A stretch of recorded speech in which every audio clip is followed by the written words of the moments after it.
best all time player oo Chelsea ah ninkan sida u jeedaan Frank Lampard halkan ay ku xusay wuxuu ahaa waxay dhan Frank Lampard wuxuu ahaa ciyaaryahan aad u wanaagsan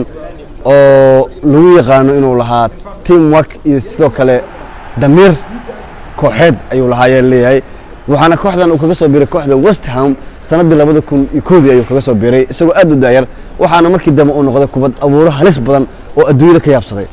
James Frank Lampard waxa uu saftay kooxda 164 kulan oo xiriir ah oo rikoor ayuu